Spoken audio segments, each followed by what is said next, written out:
যেটা তাহস না কেন আয়ে পিটুম প্রয়োজন মরে যাই তোরা মারিয়ে না।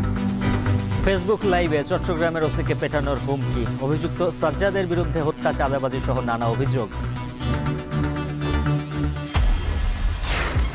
গ্যাসের অবৈধ সংযোগে কমছে না সিস্টেম লস, সংযোগ বিচ্ছিন্নে তিতাসের অভিযানকে লোক দেখানো বলছে ক্যাব।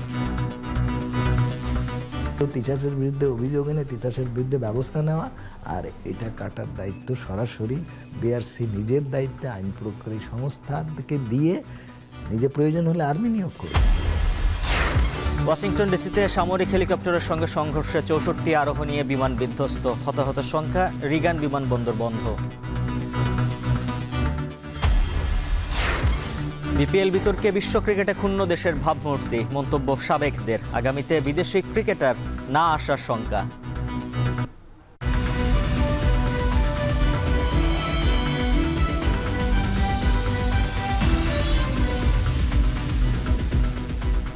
স্বাগত। এখন বাণিজ্যে, পুরো আয়োজনের সঙ্গে আছে উজ্জ্বল হাফিজ। ফেসবুক লাইভে এসে থানার ওসিকে প্রকাশ্যে পেটানোর হুমকি দিলেন চট্টগ্রামের এক সন্ত্রাসী। চাঞ্চল্যকর এই ঘটনায় বায়েজিদে নিজ থানায় সাধারণ ডায়েরি করেছেন খোদ ওসি। অভিযোগ, নগরীর বায়েজিদ ও হাটহাজারী এলাকায় ছোট সাজ্জাদ নামের এ সন্ত্রাসী এরই মধ্যে চাঁদাবাজি, আধিপত্য, একাধিক হত্যার কারণে এলাকায় ত্রাস হিসেবে পরিচিত। ভয়ে তার বিরুদ্ধে মুখ খুলতে নারাজ এলাকাবাসী। শোয়েব রহমানের প্রতিবেদনে থাকছে বিস্তারিত।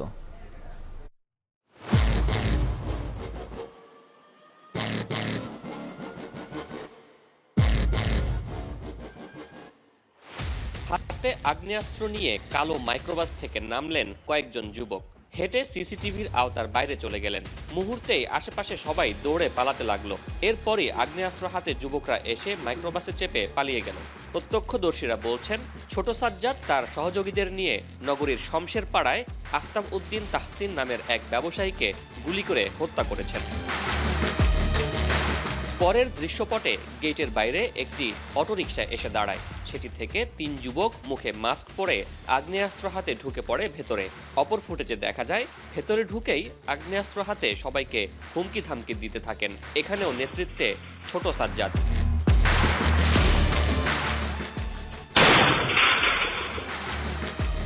আরেকটি ফুটেজে দেখা যায়, দলবল নিয়ে আগ্নেয়াস্ত্র ও ধারালো অস্ত্র হাতে হেঁটে যাচ্ছেন বেশ কিছু যুবক, যাদের দুজনকে আরেকটি ফুটেজে দেখা যায় একটি সিঁড়ি বেয়ে ধারালো অস্ত্র হাতে নেমে যেতে।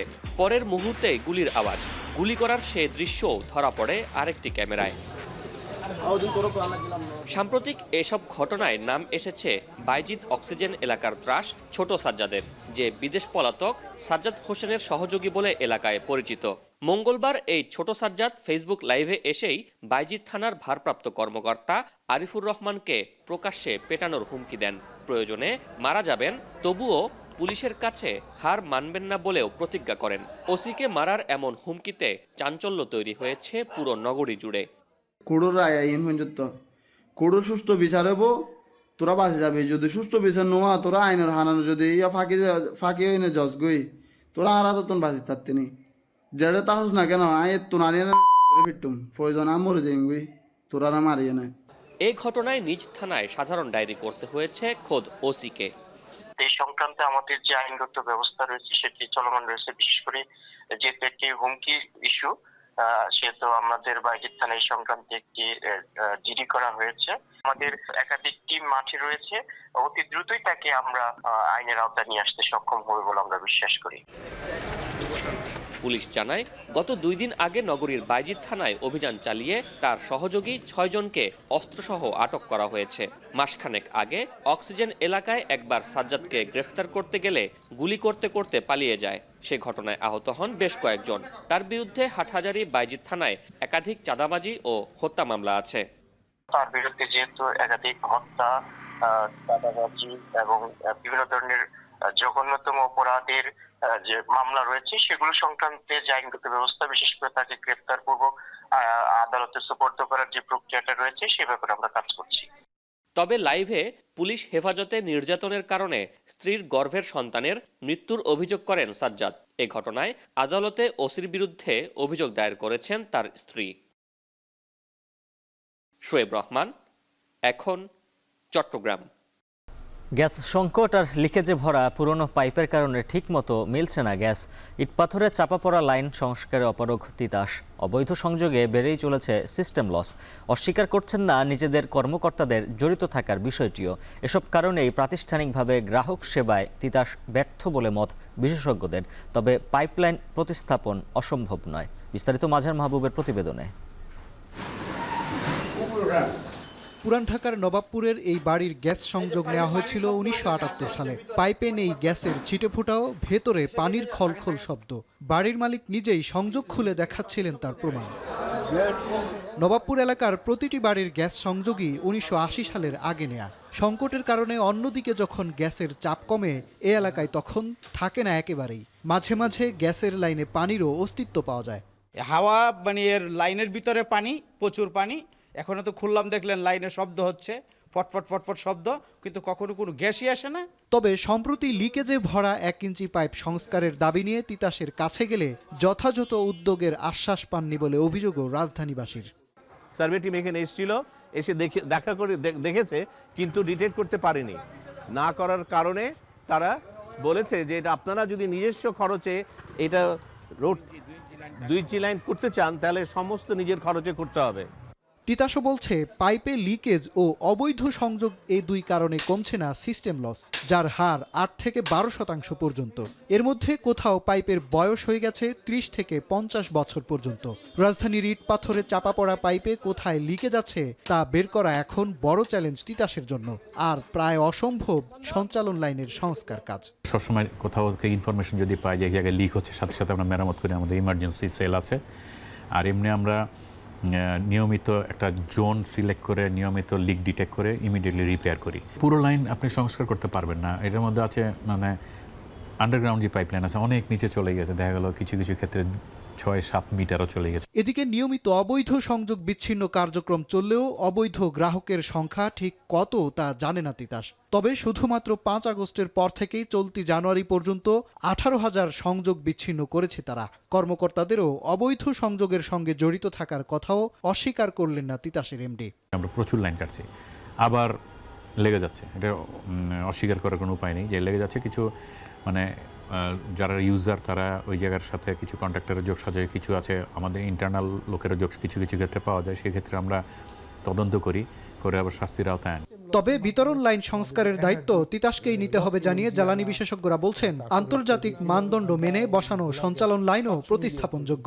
একজন গ্রাহক যখন একটা গ্যাস বিল দেয়, এই টাকার মধ্যে এবং ট্রান্সমিশন ডিস্ট্রিবিউশনের যে উন্নয়ন সেটার বাজেট থাকে। পাইপলাইন যে রুট দিয়ে যাওয়া হয় সেই আমরা রুট সার্ভে করি, সেই রুটের ৮ মিটারের এই পাশে কোনো স্থাপনা হয় না। এগুলোকে তারা মেরামত এবং রিপ্লেস করা টেকনিক্যালি সম্ভব এবং তারা এটা করতে বাধ্য। এদিকে বছরের পর বছর দুর্নীতিবাজ কর্মকর্তাদের আশ্রয় দিয়ে তিতাস গ্রাহক সেবায় ব্যর্থ হয়েছে বলে মত ক্যাব উপদেষ্টা শামসুল আলমের। সংযোগ বিচ্ছিন্নকে নাটক মন্তব্য করে তিনি বলেন, সিস্টেম লস না কমার দায় তিতাসকেই নিতে হবে প্রাতিষ্ঠানিকভাবে। নাকি অবৈধ গ্যাস নেটওয়ার্কই আছে, এরকম কথাবার্তাও সেই ২০১৫ সালের আদেশে আছে। সেই আদেশের উপর ভিত্তি করে সেই আদেশ বাস্তবায়ন না করার অপরাধে ১ নম্বর, ২ নম্বর হচ্ছে যে অবৈধ সংযোগ এখন পর্যন্ত বিদ্যমান আছে, এই সবগুলো তিতাসের বিরুদ্ধে অভিযোগ এনে তিতাসের বিরুদ্ধে ব্যবস্থা নেওয়া। আর এটা কাটার দায়িত্ব সরাসরি বিআরসি নিজের দায়িত্বে আইন প্রয়োগকারী সংস্থাকে দিয়ে নিজে প্রয়োজন হলে আর্মি নিয়োগ করবে দরকার হলে। আন্তর্জাতিক মানদণ্ডে কারিগরি সমস্যার কারণে একটি কোম্পানির সিস্টেম লস থাকতে পারে ২%, আর বিতরণ লাইনে হতে পারে সর্বোচ্চ 0.25%। কিন্তু বাংলাদেশে গ্যাস বিতরণ সংস্থাগুলোর সিস্টেম লস বছরের পর বছর বেড়ে গিয়ে ঠেকেছে গড়ে 10%। মাঝার মাহবুব, এখন ঢাকা। ঢাকা আন্তর্জাতিক বাণিজ্য মেলায় মিলছে না আশানুরূপ রপ্তানি সাফল্য। এবার আসবাবপত্রকে বর্ষপূর্ণ ঘোষণা করা হলেও মেলার শেষ পথে বিশ্ববাজারের খুব একটা সাড়া মেলেনি। এবারের মেলায় বাংলাদেশের সাথে রপ্তানি বাণিজ্যে শীর্ষে থাকা দেশগুলোর আগ্রহও কম। অর্থনীতিবিদরা মনে করেন অর্থনৈতিক অস্থিরতায় সরকার ভ্যাট কমাতে পারছেন না।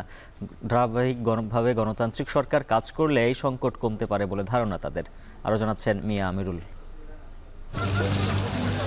পরিচিতি ঢাকা আন্তর্জাতিক বাণিজ্য মেলা, তবে নামের সাথে আন্তর্জাতিকতা কতটা প্রশ্ন থেকে যায়।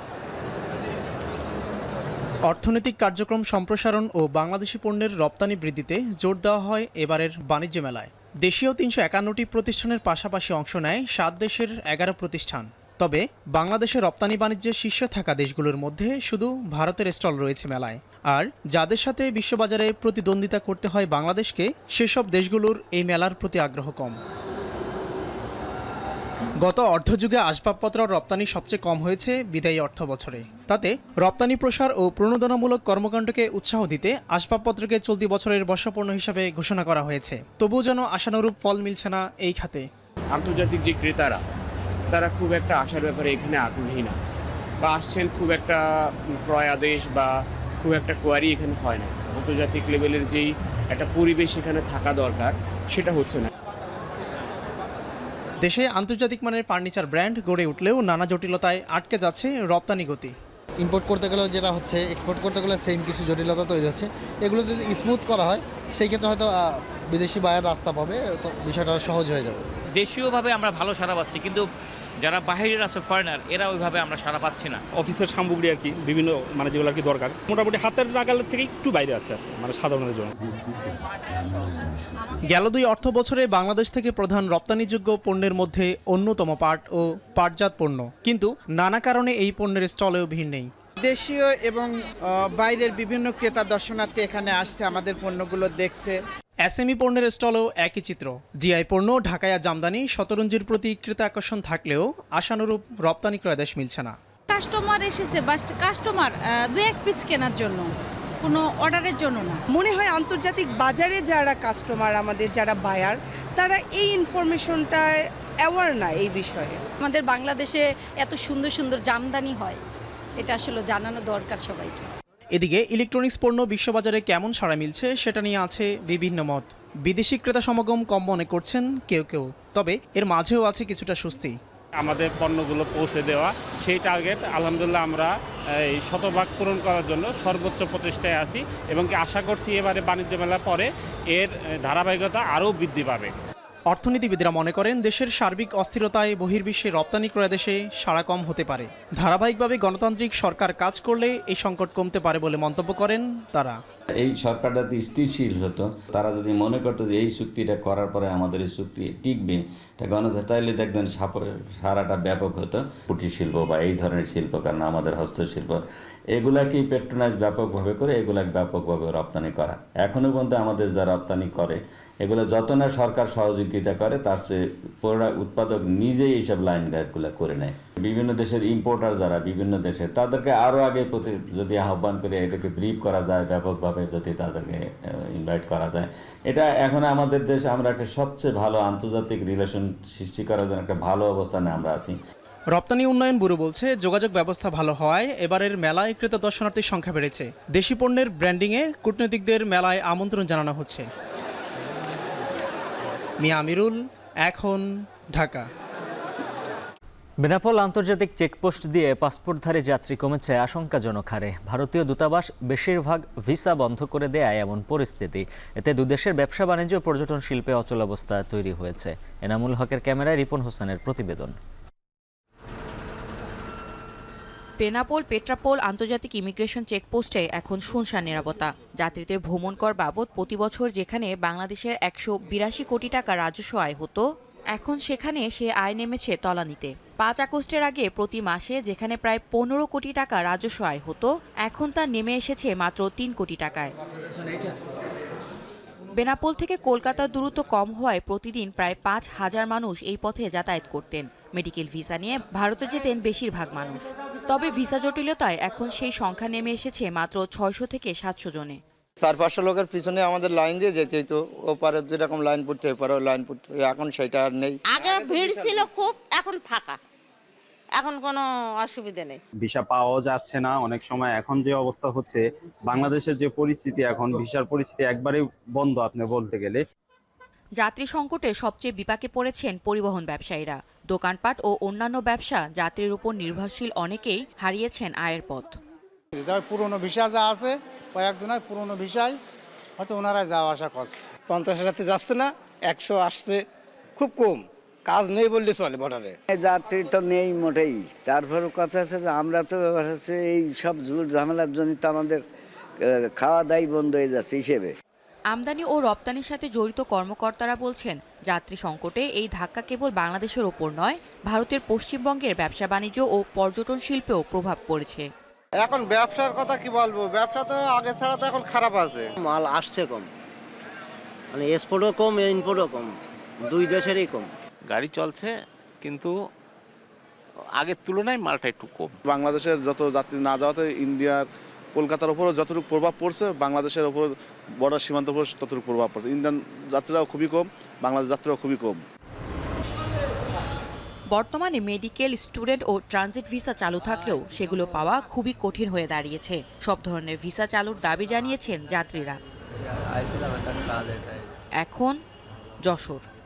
যুক্তরাষ্ট্রের ওয়াশিংটন ডিসির রোনাল্ড রিগান বিমানবন্দরের কাছে মাঝ আকাশে সামরিক হেলিকপ্টারের সঙ্গে যাত্রীবাহী উড়োজাহাজের সংঘর্ষ হয়েছে। এ সময় 60 জন আরোহী ও 4 জন ক্রু নিয়ে বিমানবন্দরের পাশে একটি নদীর তীরে বিধ্বস্ত হয় উড়োজাহাজটি। স্থানীয় সময় রাত 9টার দিকে এই ঘটনা ঘটে। দেশটির সামরিক হেলিকপ্টারটিতে 3 জন মার্কিন সেনা ছিল, তবে হতাহতের বিষয়ে এখনও কিছু জানায়নি স্থানীয় প্রশাসন। যাত্রীবাহী বিমানটি কানসাস থেকে ওয়াশিংটন ডিসিতে যাওয়ার পথে এই ঘটনা ঘটে। এরই মধ্যে উদ্ধার অভিযান শুরু করেছে ওয়াশিংটন ডিসির প্রতিরক্ষা বাহিনীর সদস্যরা। প্রত্যক্ষদর্শীরা সিএনএনকে জানিয়েছে, তারা মাঝ আকাশে বিমানটিকে বিধ্বস্তের পর স্পুলিংয়ের মতো আলো দেখা গেছে। ঠিক কী কারণে দুর্ঘটনা ঘটেছে প্রাথমিকভাবে কারণ জানতে পারেনি কর্তৃপক্ষ।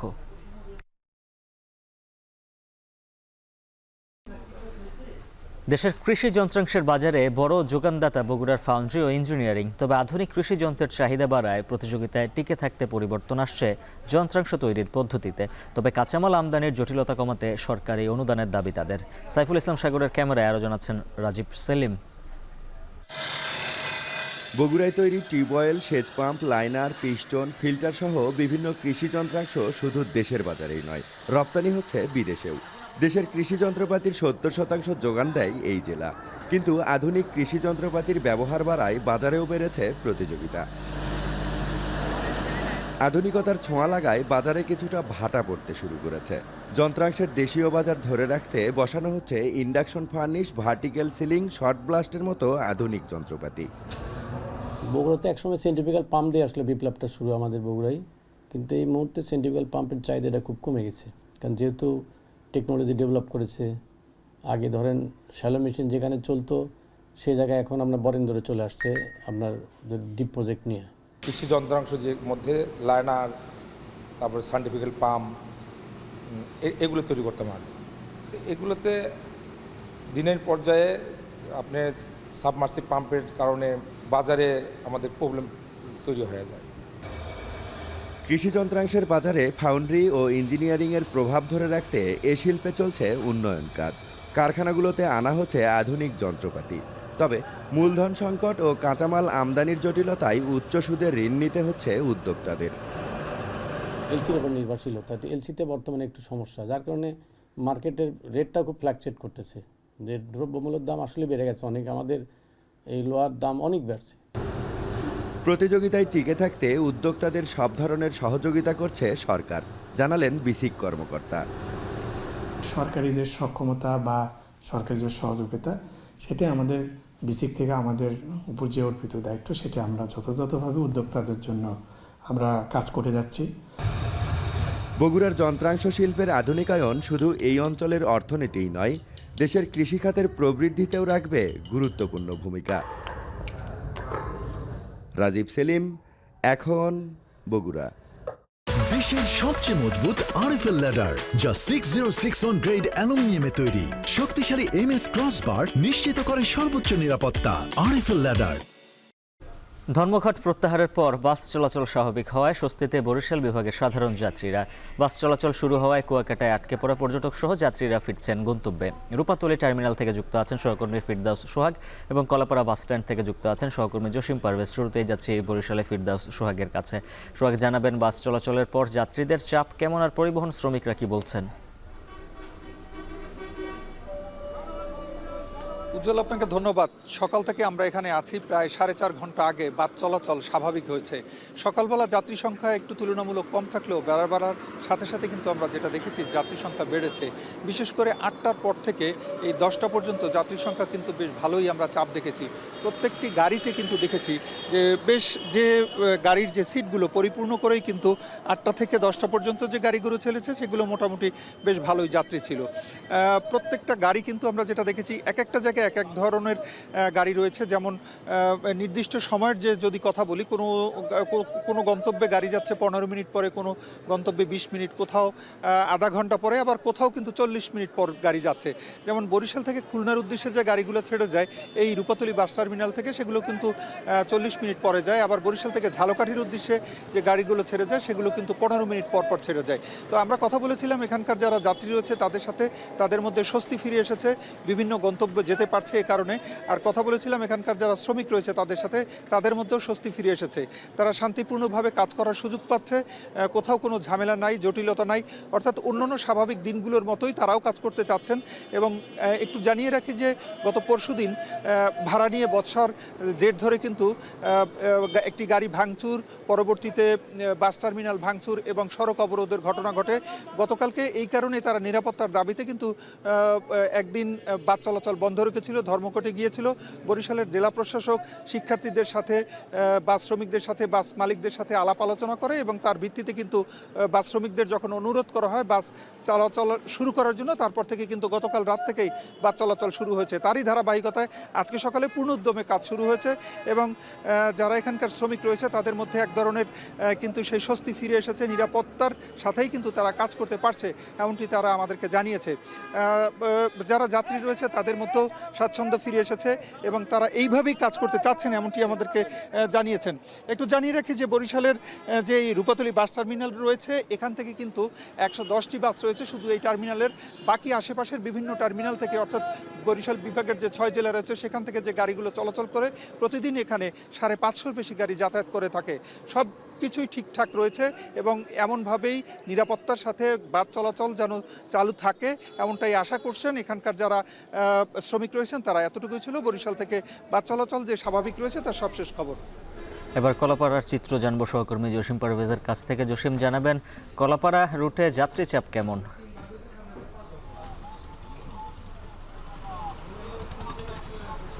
হাফিজ, আসলে আপনি জানেন যে দেশের দ্বিতীয় পর্যটন স্পট হচ্ছে পর্যটন কেন্দ্র কুয়াকাটা। সেক্ষেত্রে পর্যটন মৌসুম চলছে।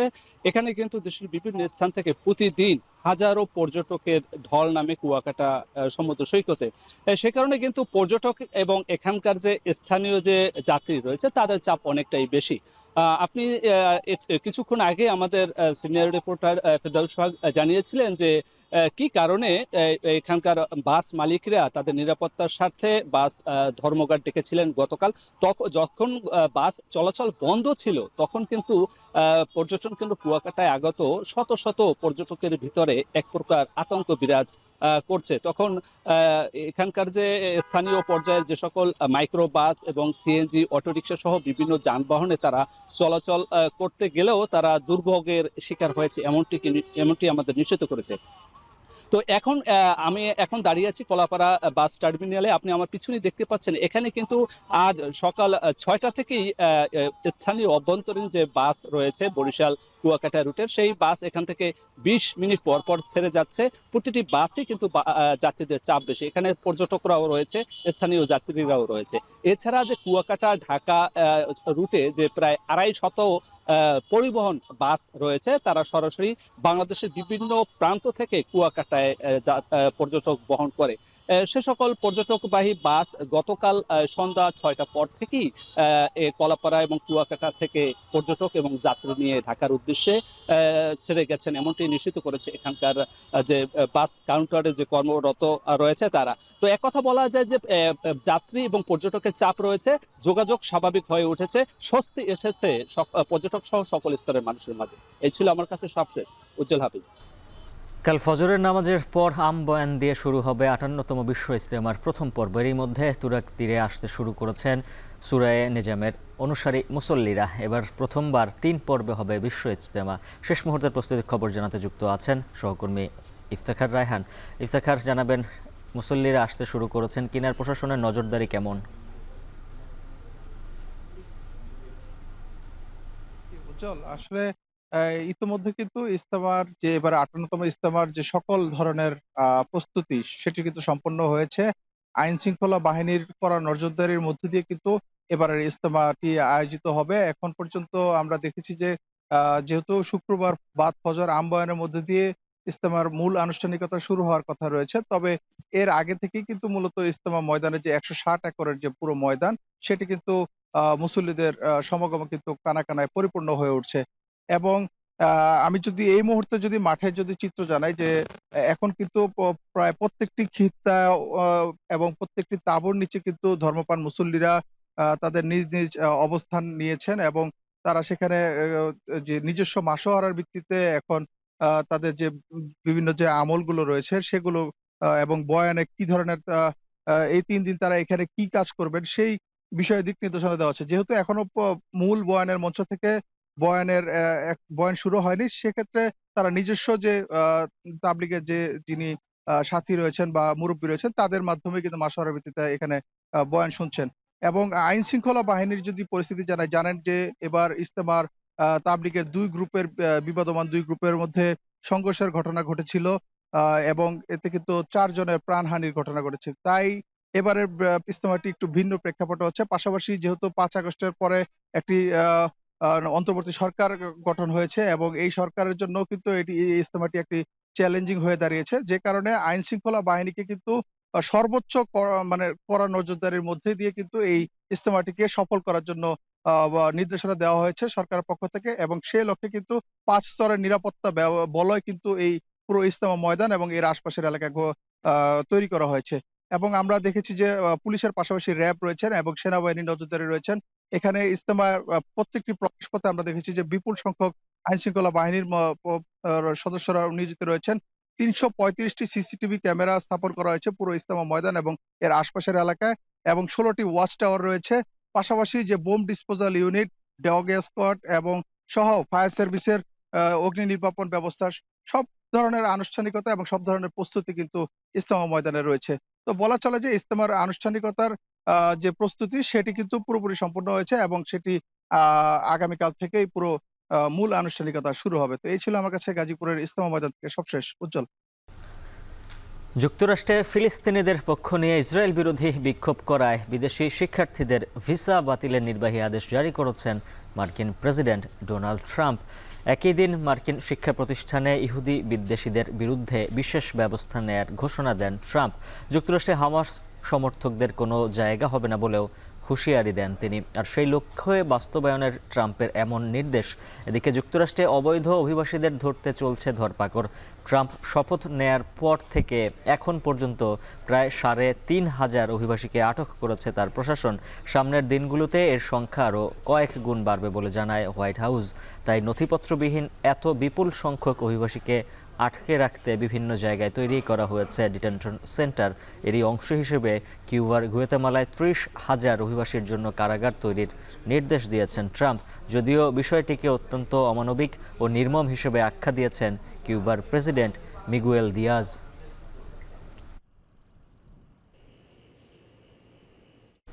আর কয়েক ঘন্টা পরে এই যুদ্ধবিরতি চুক্তির তৃতীয় দফায় ৮ বন্দীকে মুক্তি দিতে যাচ্ছে হামাস, যাদের মধ্যে ৩ ইসরায়েলি ও ৫ জন থাইল্যান্ডের নাগরিক। বিনিময়ে ৩০ শিশুসহ ১১০ জন ফিলিস্তিনিকে মুক্তি দিবে ইসরায়েল। স্বজনদের অপেক্ষায় ক্ষণ গুনছেন ইসরায়েল ও গাজাবাসী। এরই মধ্যে মুক্তি পেতে যাওয়া ৩ ইসরায়েলের নাম প্রকাশ করেছে হামাস।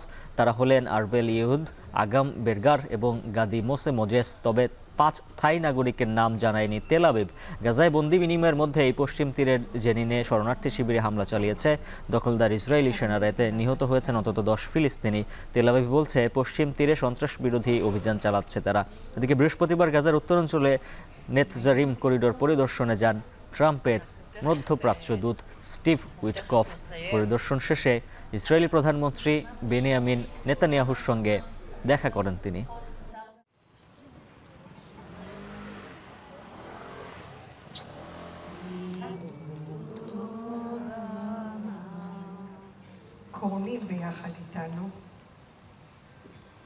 অনিয়মিত অভিবাসীদের বৈধ করার প্রক্রিয়ায় আরও কঠোর হচ্ছে ফ্রান্স। গেল 23 জানুয়ারি ফরাসি স্বরাষ্ট্রমন্ত্রী অভিবাসন সংক্রান্ত নতুন সার্কুলার ইস্যুর পর চরম উদ্বেগ উৎকণ্ঠায় দিন পার করছেন স্থায়ী বসবাসের অনুমতি পাওয়ায় অপেক্ষায় থাকা হাজার হাজার বাংলাদেশি।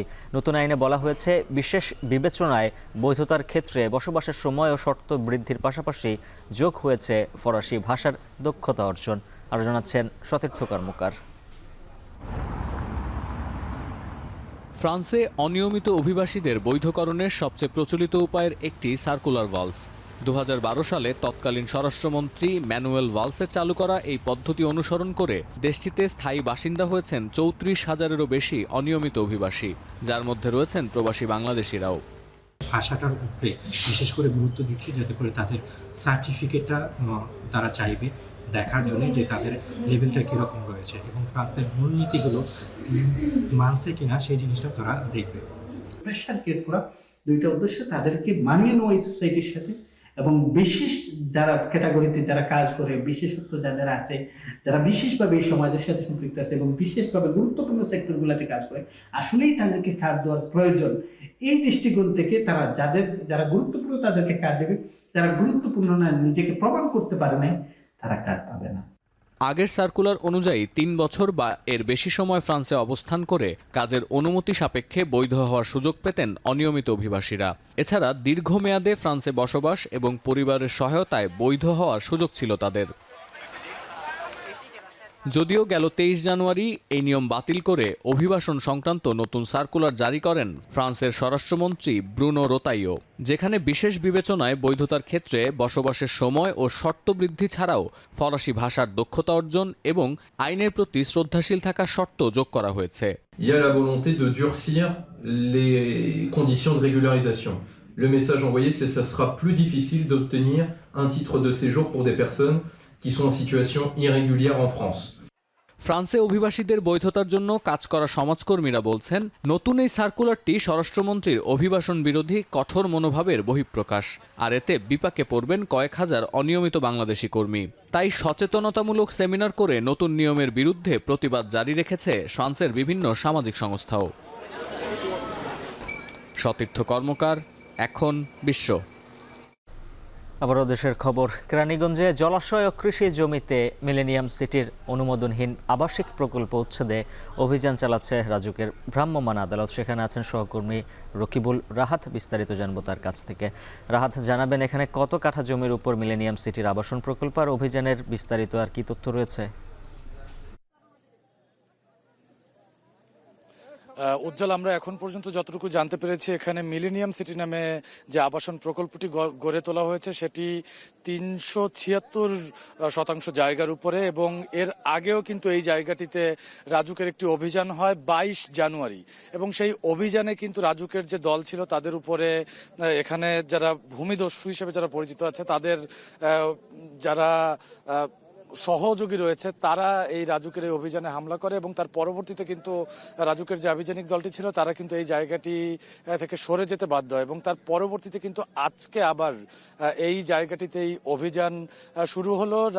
রাজুক আমাদেরকে যে তথ্য দিয়েছে তাতে এই জায়গাটিতে যে একটি খাল রয়েছে এবং খালের আশপাশে যে জলাশয় এবং প্লাবনভূমি রয়েছে, সেই জায়গাটিতে মূলত এই আবাসন প্রকল্পটি গড়ে তোলা হয়েছে, যেটি কিন্তু পরিবেশের জন্য মারাত্মক হুমকি স্বরূপ বলছে রাজুক। এবং একই সঙ্গে রাজধানী উন্নয়ন কর্তৃপক্ষের যে বিশদ যে একটি অঞ্চল রয়েছে যেটি ড্যাপ নামে পরিচিত, সেই ড্যাপের যে প্রকল্প রয়েছে সেই প্রকল্প অনুযায়ী কিন্তু এই জায়গাটিতে জলাশয় থাকার কথা।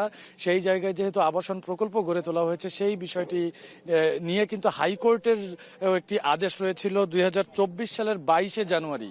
হাইকোর্ট থেকে কিন্তু এই মিলেনিয়াম সিটিকে অবৈধ বলে ঘোষণা করা হয়েছে, এবং একই সঙ্গে বলা হয়েছে যে এখানে যে খাল দখল করা হয়েছে, এছাড়া জলাশয় ভরাট করা হয়েছে, সেই বিষয়টির যেন ব্যবস্থা নেয় রাজুক। এবং তারপর থেকে কিন্তু রাজুক কয়েকবারই এই সিটি কর্তৃপক্ষ যারা রয়েছে তাদেরকে নানানভাবে সতর্ক করেছে, কিন্তু তারা কথা শোনেননি। উল্টো আমরা কিন্তু এখানে এসেই দেখছি যে এই যে বিরাট জায়গাটি রয়েছে সেই জায়গা জুড়েই বালু ভরাট করে রাখা হয়েছে, এবং বালু ভরাট করে দেয়ালও অনেক জায়গায় তুলে দেওয়া হয়েছে। অর্থাৎ প্লট বোঝা যায় যেভাবে, সেইভাবেই কিন্তু আমরা দেখছি যে প্লটের জায়গাগুলোতে কিন্তু ইটের দেয়াল দিয়ে দেওয়া হয়েছে।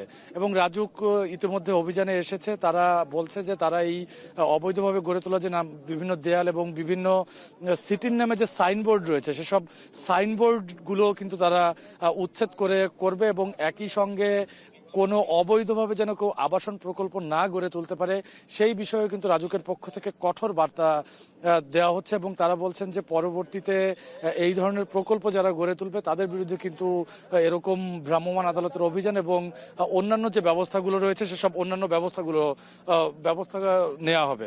একই সঙ্গে কিছুক্ষণ আগেই যেহেতু মাত্র রাজুকের আভিযানিক দল এসেছে, তারা এখানে ব্রিফ করলে আমরা মূলত আপনাদেরকে আরো জানাতে পারবো যে তারা এটি উচ্ছেদ করে এই জায়গাটিতে পূর্বের রূপে ফেরত নেওয়া সম্ভব কিনা বা তারা কি ধরনের ব্যবস্থা নেবে সেটি তাদের সংবাদ সম্মেলনের পরে আমি আপনাকে জানাতে পারবো।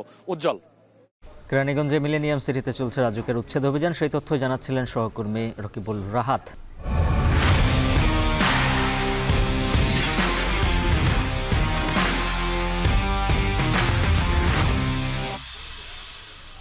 বকেয়া পারিশ্রমিক, চেক জালিয়াতি, ফ্রাঞ্চাইজিগুলোর স্বেচ্ছাচারিতা আর ফিক্সিংয়ের গন্ধ সব মিলিয়ে এবারের বিপিএল কেলেঙ্কারির সীমা ছাড়িয়ে গেছে। এতে বিশ্ব ক্রিকেটে বাংলাদেশের ভাবমূর্তি ক্ষুণ্ণ হচ্ছে বলে মনে করেন সাবেক অধিনায়ক খালেদ মাসুদ পাইলট। ভবিষ্যতে বিদেশি ক্রিকেটাররা আর বাংলাদেশে খেলতে আসবে না বলেও মনে করেন তিনি। নোমান আবদুল্লাহর প্রতিবেদন। উষালগ্ন থেকেই পারিশ্রমিক পরিশোধের পর্ব শুরুর কথা, অথচ গোধূলি লগ্নে বিপিএল, এখনও বেতন ভাতা নিয়ে হাপিত্যেশ ক্রিকেটারদের। কেলেঙ্কারির গন্ধ ছড়ানো শুরুটা দুর্বার রাজশাহীকে দিয়ে। দিন গড়াতেই জানা গেল এই নগ্ন যাত্রায় তাদের সঙ্গী চিটাগাং কিংসও। আসরের সব ম্যাচ খেলা শেষ, অথচ 1 টাকাও পাননি। দুর্বার রাজশাহীতে এমন ক্রিকেটারও আছেন। ওদিকে আমন্ত্রিত বিদেশিদের 1 পয়সাও শোধ করেনি চিটাগাং। কেবল তাই নয়, অসহায় খাজা নাফি, জুবাইদ আকবরীদের বাড়ি ফেরার আকুতিটাও আমলে নেয়নি দলটি। পেশাদার ক্রিকেটাররা প্রাপ্য সম্মান আর পারিশ্রমিকটাই না পেলে ঠিক কোন যুক্তিতে খেলে বেড়াবেন মাঠের ক্রিকেটে? দিন শেষে তো আমরা প্লেয়াররা ক্রিকেট খেলি অবভিয়াসলি টাকার জন্য, এবং আমরা দেখেন যে দিন শেষে যদি পারিশ্রমিক না পায় এটা প্রত্যেকটা প্লেয়ারের জন্যই খারাপ। একের পর এক মিথ্যে প্রতিশ্রুতি, বারবার চেক দেওয়ার নামে জালিয়াতি। দুর্বার রাজশাহীর স্বেচ্ছাচারিতার যেন সীমা নেই। ওদিকে ফিক্সিংয়ের গন্ধ নাকে লাগে পাড় ক্রিকেট সমর্থকদেরও। সব মিলিয়ে এবারের বিপিএল ক্রিকেট বিশ্বে বাংলাদেশের মান সম্মান যেন ধুলোয় মিশিয়েছে। এটা হাসি ঠাট্টার একটা টুর্নামেন্ট হয়ে গেছে আমার কাছে মনে হয়। শুধুমাত্র বিপিএলের জন্য না, বাংলাদেশের ব্র্যান্ড ভ্যালুর জন্য কিন্তু খুবই খারাপ। বাইরের দেশের মানুষ, বাইরের প্লেয়াররা কিন্তু খুব বাজেভাবে ক্রিটিসাইজ করবে। এমন হবে যে একটা সময় বাংলাদেশে কেউ খেলতে আসতে যাবে না। অথচ আসর শুরুর আগে এবারের বিপিএল একেবারেই ব্যতিক্রমধর্মী আর বিতর্কমুক্ত হবে বলে উচ্ছ্বাসা দেখিয়েছিলেন বিসিবি সভাপতি। এমন কেলেঙ্কারির দায় এড়ানোর সুযোগ কই দেশের ক্রিকেটের নিয়ন্ত্রক সংস্থার?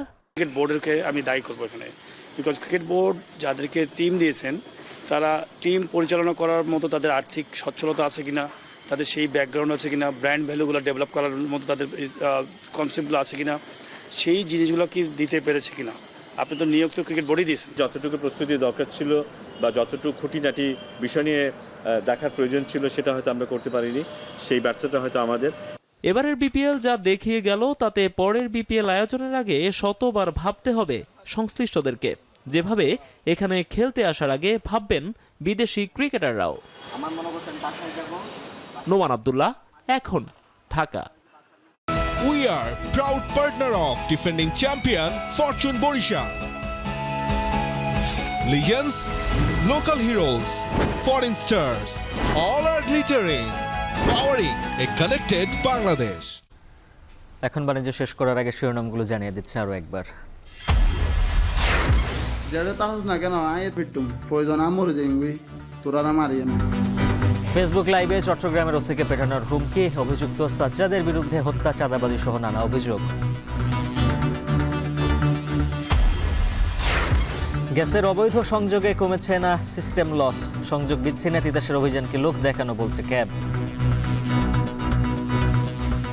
তিতাসের বিরুদ্ধে অভিযোগ এনে তিতাসের বিরুদ্ধে ব্যবস্থা নেওয়া, আর এটা কাটার দায়িত্ব সরাসরি বিআরসি নিজের দায়িত্বে আইন প্রয়োগকারী সংস্থাকে দিয়ে নিজে প্রয়োজন হলে আর্মি নিয়োগ করুন।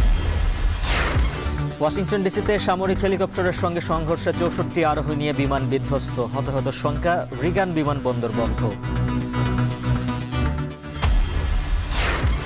বিপিএল বিতর্কে বিশ্ব ক্রিকেটে ক্ষুণ্ণ দেশের ভাবমূর্তি, মন্তব্য সাবেকদের, আগামীতে বিদেশি ক্রিকেটার না আসার শঙ্কা। আর এ ছিল এখন বাণিজ্যের আয়োজনে। এখন টেলিভিশন ওয়েবসাইটে দেখতে ভিজিট করুন এখন.tv, ফেসবুকে দেখুন facebook.com/tv.এখন, সরাসরি ইউটিউবে দেখতে ভিজিট করুন youtube.com/c/echontv।